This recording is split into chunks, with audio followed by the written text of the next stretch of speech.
Hi friends, it's Miss Alejandra from the Orland Park Public Library. Today I'm going to be talking to you about I Am Not Your Perfect Mexican Daughter by Erika Sanchez. This book is about a young girl, Mexican-American, first generation. It takes place in Chicago, and it is about her and losing her sister, her older sister, who was considered the perfect daughter by her parents. Very traditional, helped out. They are a Mexican family, if you could tell from the title.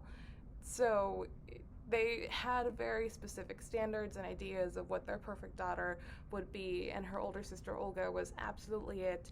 She is not. And she kind of has to go through life living in her sister's shadow, but being kind of okay with it because her sister's there. And then when her sister dies and is no longer there, her parents lose their perfect daughter. She is stuck kind of trying to put the pieces together and find her place in their life and in her family now that her older sister is gone, and not necessarily that she ever looked up to her and needed a role model, but someone to fill that gap because she knows that she cannot be her parents' perfect daughter. That's just not who she is. So it's kind of her story, and then along with trying to find her new place, she also starts to find some more information that maybe Olga wasn't as perfect as as everyone thought she was. And she needs to figure out what her secret is because she knows that there's something wrong, something that they didn't know before she died. And obviously, they can't ask her now. So she goes on this sort of quest to figure out what that may be. So it is a very Latino-centered story. Her parents are immigrants. They came from Mexico, and I think it is a story that a lot of children of immigrants can relate to because there is that pressure of knowing what your parents went through and knowing their expectations of you, being in a country where, ideally you would have more opportunities than in their home country, which is why they're here for you. And she definitely feels that, especially in their disappointment of her, that she's not what they wanted her to be.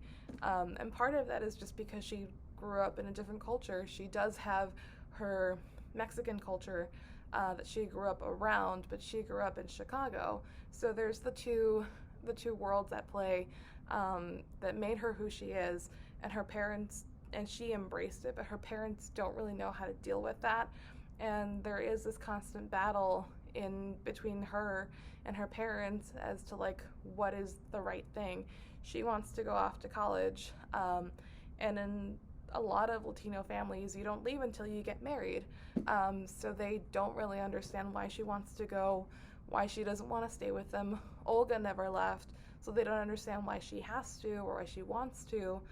So it is a story that I think a lot of children of immigrants can relate to, especially when, you're first generation, you're still learning what is appealing to you, what is tradition and culture versus what is something new that you're living in, and how to bring all of that together into your own life and into your family. And even though the family here is specifically Mexican, I think it is something that a lot of specifically Latino families can relate to. I am not Mexican, and I related to the story very well. And she does have this very, I guess, mean streak, if that's what you would call it. She's very rebellious. And and I think that's just a reflection of how angry she is at her parents for not accepting her for who she is and how much she wishes that they would. And I think part of that is just her wanting to lash out and wanting to make them understand, which is just a really interesting story to read. And the audiobook, if you listen to it, there is an audiobook, is actually also narrated by a Latina narrator, so you can hear her voice, literally her voice, come through in the story, and it just makes it come alive that much more. I read it through the audiobook and I loved listening to it. The author also sprinkled in a few Spanish phrases, Spanish vocabulary that aren't in a she did it in a way that sounds natural. It obviously wasn't something done by Google Translate. It is how a lot of Latinos speak, and that was really interesting to read in a book because you don't really find that a lot. And it just made it that much more enjoyable for me because I was like, yes, I know what that means. I can relate to that. I've heard that before, and it's great. And I think it is a story that is important to listen to, whether or not you think you can relate to it, because you can absolutely learn something from it.